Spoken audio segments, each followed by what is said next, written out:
Good morning, T-Fam. Thank you for sharing this moment of teaching with me, and thank you, Mother Bishop, for inviting me to participate in this holy convocation. When I heard the theme of this year's conference, Divine Smiths Co-Creating with God, I knew that there was only one biblical story that speaks to me of what it is to build, to smith, and to create with God. And that is the story of Sheerah the city builder, found in the 9-chapter genealogy in First Chronicles. Together, let us contemplate what exactly it is that we are building, smithing, and co-creating with God. I propose a legacy.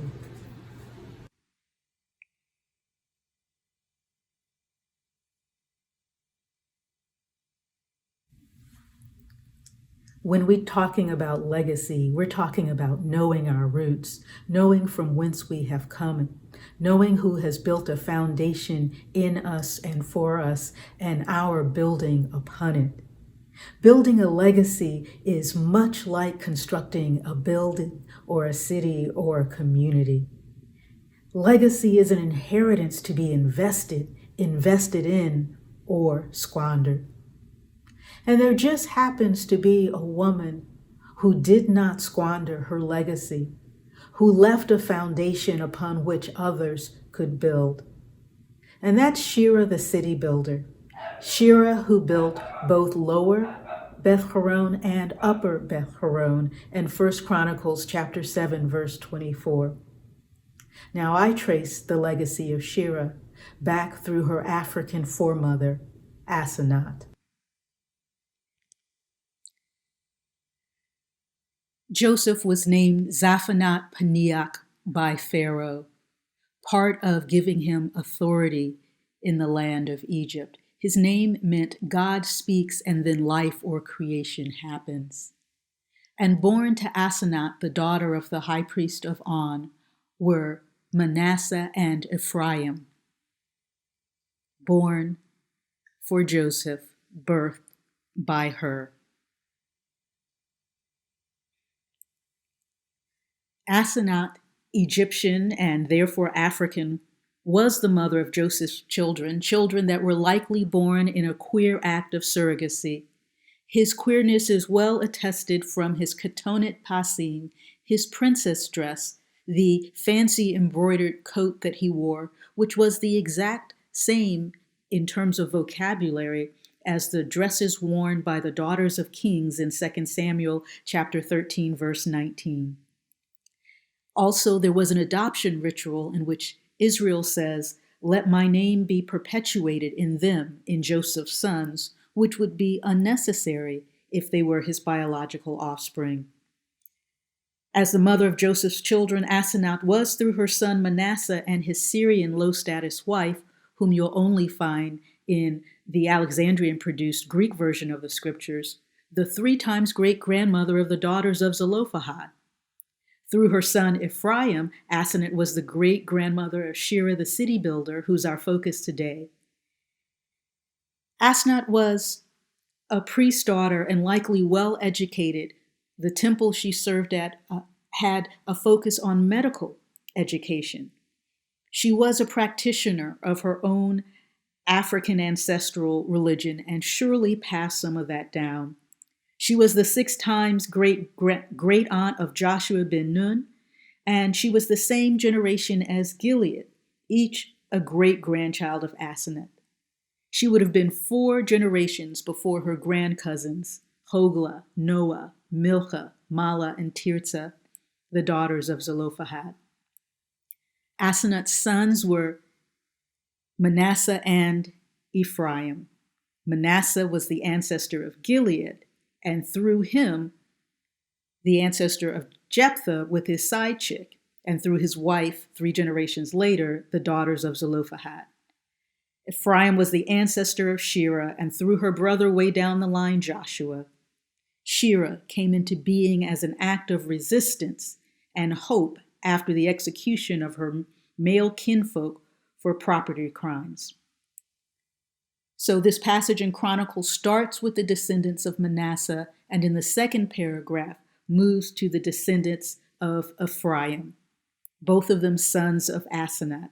And it is here in the lineage of Ephraim we find that after the menfolk were killed by the people in Gath because they were cattle rustlers, that Ephraim started with a new family, turned to his wife, and they began again. And through that lineage came Sheerah.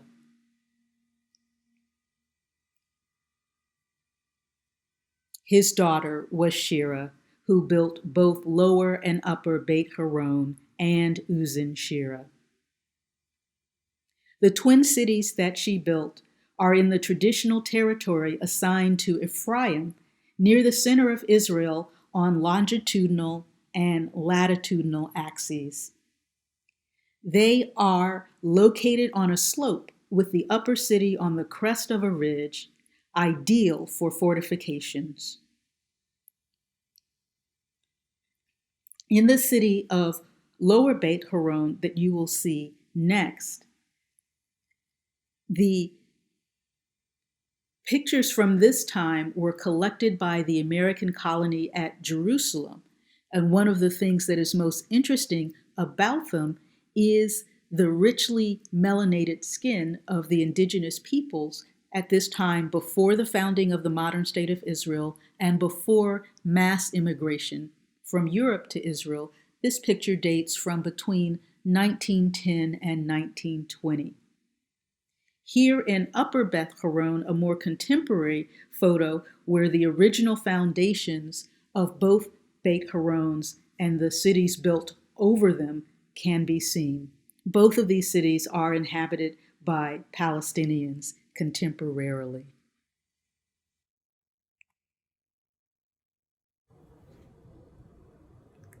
Sheerah was an Iron Age woman whom the text credits with building not one, not two, but 3 cities. Not just any old cities, but key fortified cities that would outlast her and endure today, Upper Beit Horon and Lower Beit Horon. These were not mythical cities and stories of legend. These were inhabited cities, thriving in the time that the stories were passed around and circulated and collected, and thriving when the stories were written down, and thriving when the community of editors decided what should and what should not be in the collection that would come to be called Scripture. These stories make the claim that this woman staked her own claim in and on the Holy Land. Sheerah's very existence as the legacy of her ancestors is our first lesson. Know what you are made of. Know what foundation has been laid for and in you. And know that you did not get here on your own. You are not standing here on your own by yourself. You are part of a tapestry of legacy, a tapestry that spans continents and millennia. Sheerah was the daughter descendant of a woman whose people built the pyramids, a woman whose African ancestral religion the Israelites would think of as pagan or heathenish, a woman whose African blood nonetheless flowed through the veins of the 2 half-tribes of Ephraim and Manasseh. Sheerah was kissing cousins with 5 sisters who got in Moses' face and told him all about his sexist self. She was also a second chance. She was the daughter or granddaughter of Ephraim. The grammar is not clear enough to determine if Beriah was her brother or father. But Sheerah was a second chance, born after Ephraim's legacy was seemingly cut off, a whole generation dead and gone because of poor choices. A mother and father stepping over the grave of one son to bury another and then another. A father and mother who chose to live in the face of sorrow and unimaginable grief with the hope that their labor and labor pains would not be in vain. Sheerah is the rare biblical woman whose accomplishments are not wifing and birthing. She just didn't fit into the heteronormative culture of her people, but she was not cast out or cut off. She was celebrated for her gifts and accomplishments, not berated for failing to fit the mold of societal expectations. Her life, her body, her gifts, her calling were not limited to or constrained by whatever sort of genitalia she had. Anyone can build a legacy. Anyone can leave a legacy. It doesn't matter what kind of body you have and what it does or does not do.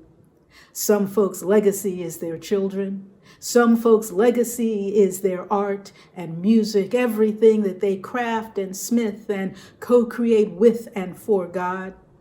Some folks' legacy is the fruit of their teaching, their disciples. Some folks' legacy is their recipes. What is your legacy? What has been built in you? On what does your foundation rest? And what are you building upon it for the generations who follow? Now, Sheerah's name may have been on the shingle as architect and engineer, but this was no one-woman show. City building is a community enterprise. In building her legacy, she enriched her community. There were jobs to be had for smiths and masons and craftsfolk of all sorts. Shira had to have folk, men folk, who would follow her orders and execute her vision. Her vision could not have been brought to life under the patriarchy that confined and constrained the other women and men around her. The brothers had to get with the program or get to stepping. There would be no crooked walls or cracked foundations in Sheerah City. Oh, I'm sure some sisters and mothers said she wasn't feminine enough with all that construction work, but Sheerah said, ain't nobody got time for that.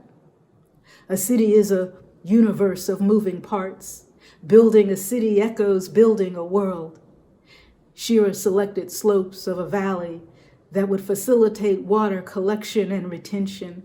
She and her team had to clear the rocky hillside because sometimes in order to build, you have to uproot, redistribute, and level out. She built fortifications and made allowances for sanitation because you can't have a healthy city or community or ecosystem without addressing the garbage that people produce and the garbage that people do. She created homes for families. In ancient Israel, that would be what we think of as multi-generational households. She made space for the smiths and the makers and creators, a marketplace economy in addition to agriculture and herding. In saying that she built a city or three, the text credits her with every aspect of design, construction, and implementation. Sheerah didn't just build cities, she built communities, safe place for her people to build their families. Now, she couldn't start with the wallpaper and the flower arrangements. She had to start in the dirt. She had to lay her foundation, and she had to build walls that would hold because they were still at war with the Canaanite nations. Ultimately, Sheerah built an ark of refuge for her people. In Joshua chapter 10, her many times nephew had the enemy on the run, and they were looking for a safe place to hide. And when they headed to Auntie Sheerah's front door, God turned them away with hailstones. It was then and there at Sheerah cities that Joshua called for the sun to stand still and shine on her legacy. But like too many folk, he didn't know to call on the name of his ancestor, Sheerah. In Joshua chapter 10, verse 10,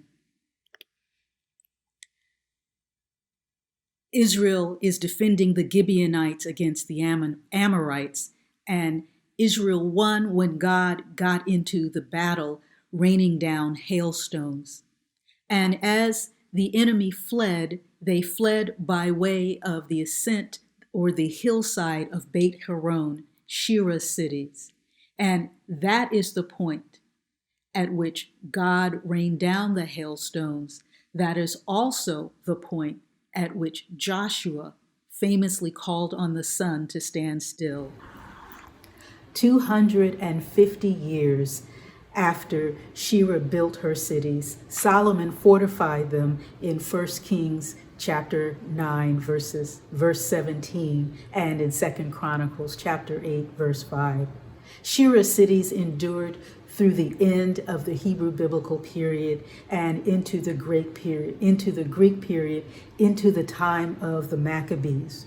More than 1,000 years after she built them, they were available to be places of refuge when the Maccabean army was on the run after taking back the temple of God from the Greeks who had desecrated it. And today, more than 3,000 years after the time of Shira, the remains of the original cities can still be seen in Upper and Lower Beit Horon, now Palestinian villages called Beit Ur al-Fuqua and Beit Ur al-Tahat. Shira built another city, one that has never been identified or found beyond its name in the pages of Scripture, Uzin Shira. The name means listen to Shira, and she named it after herself, or as I like to translate it, put some respect on her name. What are we building? What are we building together with God? What are we building together with each other? Are we building a legacy that will stand the test of time and can be passed down?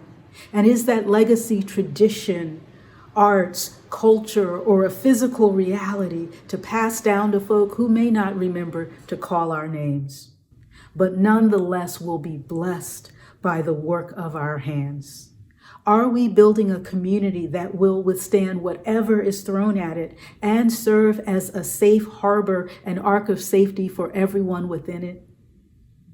Are we building families where queer folk like Joseph and child-free women like Shira and folk who don't share all of our religious convictions like Asenath will be welcome in our families, in our communities, in the legacy we have built? Just what is it we are co-creating with God, and what will be our legacy?